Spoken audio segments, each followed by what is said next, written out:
de alguma maneira, contrasta um pouco com a nossa experiência legal.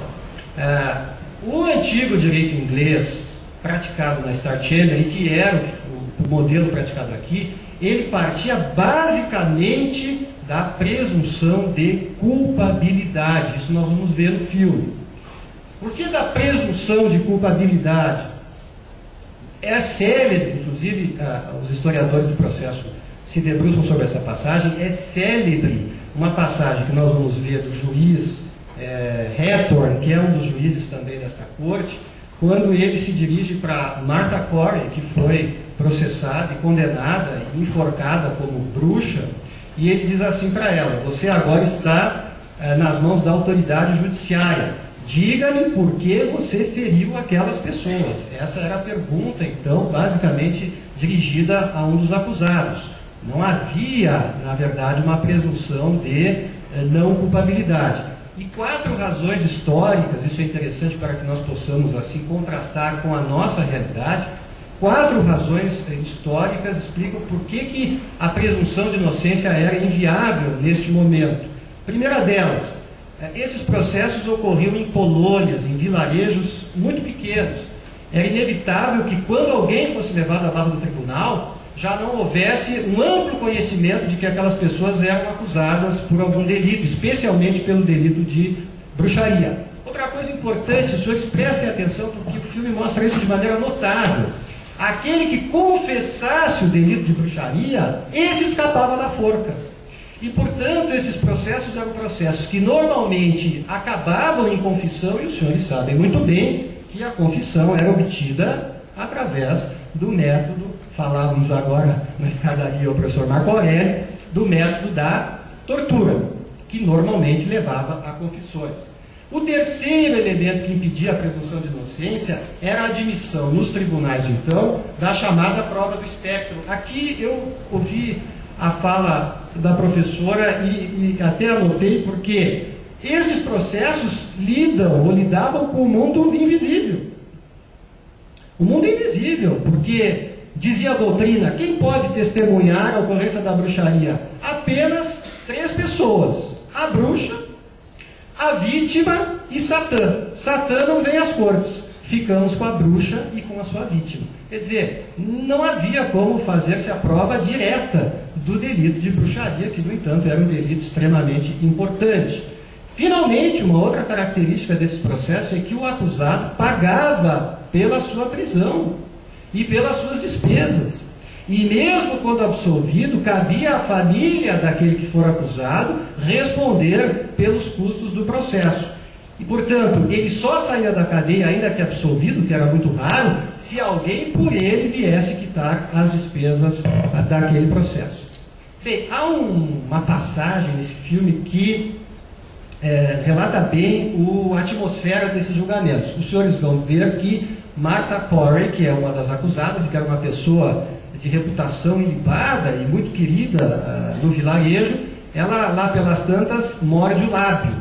Morde o lábio, como eles estão fazendo aqui, possivelmente por nervosismo. E o lábio de Martha Corey sangra. E isto era, segundo Malleus Maleficarum, que foi uma das grandes obras que deu sustentação doutrinária para isso, isto era sinal de possessão demoníaca. Uma das testemunhas se dirige ao juiz e diz: há um homem cochichando no ouvido de Martha Corey, e veja, o lábio dela está sangrando. E o juiz se dirige a Martha e disse: fui informado de que há um homem cochichando agora no seu ouvido, neste exato momento.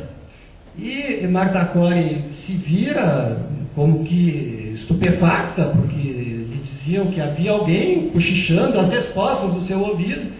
E ela diz: mas eu não vejo nada, eu não posso estar aqui cochichando com alguém. E o promotor pergunta: como que a senhora acredita em bruxas? E ela disse: não, nunca vi.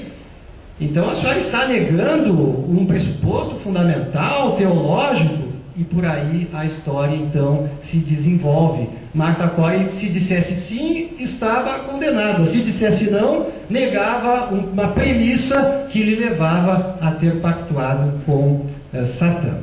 Vamos à prova da bruxaria. Nós temos basicamente 6 modos de provar no antigo direito inglês a bruxaria. Primeira prova era a prova da confissão, na qual não vou me debruçar porque sabemos como essa confissão era obtida.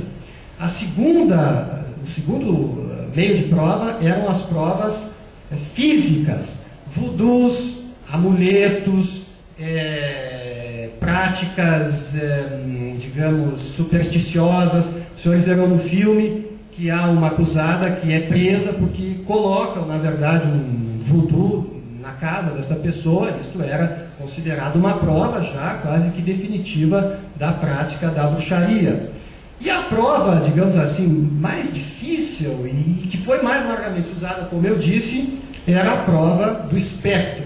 Eu me dei o trabalho de pegar de um tratadista da época o que significava, como é que era definida a prova do espectro. E ela era definida pela doutrina da época mais ou menos assim: quando uma pessoa fez um pacto com o demônio, ela tem a permissão de aparecer numa forma espectral para recrutar outros e assim levar à frente a sua missão diabólica. Agora, os senhores não se preocupem, porque o direito inglês antigo, ele apresentava uma salvaguarda para provar a bruxaria a partir do espectro. Era necessário 2 testemunhas conformes. Então, bastava ter 2 vítimas afetadas e açoitadas, assustadas, visitadas à noite pelo espectro voador, para que se considerasse isso prova legal da prática e da existência da bruxaria. Outra coisa que os senhores vão ver no filme, essa prova foi também largamente utilizada na Idade Média, era a prova da síndrome de bruxaria. Significava, por exemplo, uma estranha ocorrência suceder depois de que o acusado passasse por determinado lugar. Os senhores vão ver no filme.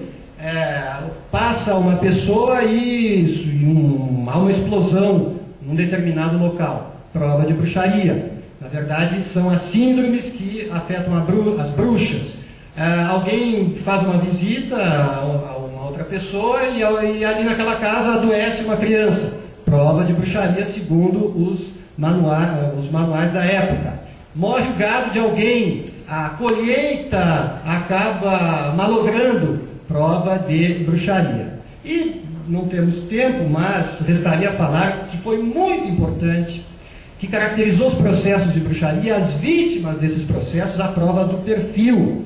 Havia, se entendia, comportamentos, não é, que indiciavam a bruxaria. E normalmente que comportamentos eram esses? Comportamentos exóticos para a sociedade de então. Uma mulher, por exemplo, naquela sociedade com um pensamento, com ideias à frente do seu tempo, alguém que eventualmente questionasse a doutrina de então, questionasse a autoridade do pastor. Os senhores vão ver isto, né? Várias dessas vítimas eram mulheres. A maioria dos processos por bruxaria foram movidos contra, especialmente mulheres que se destacavam naquela comunidade.